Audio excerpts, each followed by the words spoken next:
गणपती, दसरा आणि दिवाळीत गुळाला मोठी मागणी असते। दसऱ्यानंतर गुऱ्हाळ घरं सुरू होतात। मात्र मागील वर्षीच्या दुष्काळामुळे ऊस लागवडीखालील क्षेत्रात मोठी घट झाली। परिणामी या हंगामात जास्त फायदा घेण्यासाठी कोल्हापुरातील गुळ उत्पादकांनी तब्बल 1.5 महिना अगोदर गुऱ्हाळ सुरू केली आहेत। पाहूयात एक विशेष रिपोर्ट। प्रत्येक वर्षी दसऱ्याला होणारा गुळाचा हंगाम यंदा तब्बल 1.5 महिना अगोदर सुरू झालाय। मागील 3 वर्षाची दुष्काळी परिस्थिती आणि घटलेलं ऊसाचं क्षेत्र यामुळे करवीरच्या विजय चौगुलेंनी गुऱ्हाळ लवकर सुरू केलंय।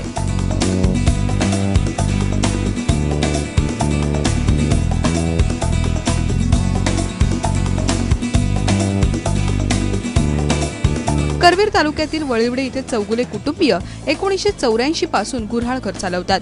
स्वतःच्या 3 एकरातील आणि आसपासच्या परिसरातील शेतकऱ्यांकडून ऊस विकत घेऊन ते गुळ निर्मिती करतात।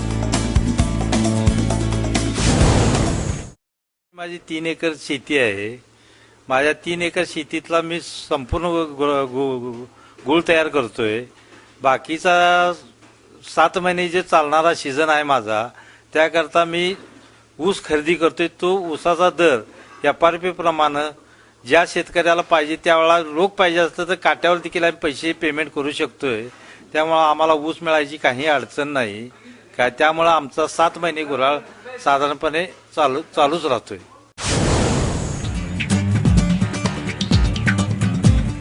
इथे ऊसाचा रस काढला जातो। हा रस काहिलीत उकळला जातो। रसातील मळी काढण्यासाठी त्यात भेंडीची पावडर टाकली जाते।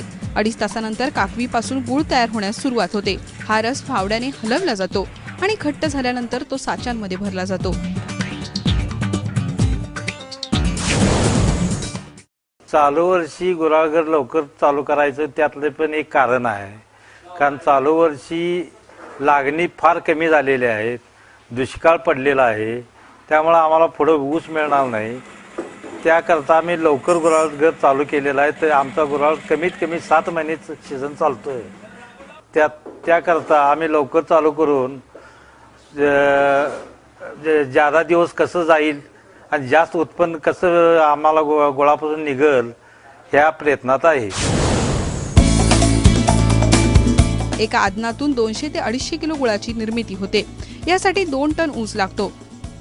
यावर 5,000 रुपये खर्च होतात, तर प्रक्रियेसाठी 1,500 रुपयांचा खर्च येतो। म्हणजेच 3,500 रुपये क्विंटलपेक्षा जास्त दर मिळाल्यास गुळ निर्मितीत फायदा होतो। सध्या बाजारात गुळाला मागणी असल्याने चौगुलेंच्या गुळाला 4,300 रुपयांचा दर मिळालाय। ऊस टंचाईच्या परिस्थितीमुळे गुऱ्हाळघर लवकर सुरू करण्याचा निर्णय चौगुल्यांना फायद्याचा ठरलाय। आणल्यानंतर ह्याच्या चरक्यात घालून त्याचा रस काढतोय। रस काढल्यानंतर मळी काढल्यानंतर ते वर हौदात साठवतोय। त्यानंतर कायलीत घेतोय। कायलीत घेतल्यानंतर चुन्ना, भेंडी पावडर, ॲसिड पावडर टाकून सगळं ते व्यवस्थित करून घेऊन 2-2.25 तासानं आमची काही म्हणजे पूर्ण पक्व होती। त्यानंतर आम्ही ओप्यात ओतून ते घुटणी करून 10 किलोची पिल्ली भरतोय। ऊस लागवडीखालील क्षेत्र घटल्याने यंदा कोल्हापुरातील गुळ हंगाम लवकर सुरू झालाय। बाजारातही गुळाला चांगला दर मिळतोय।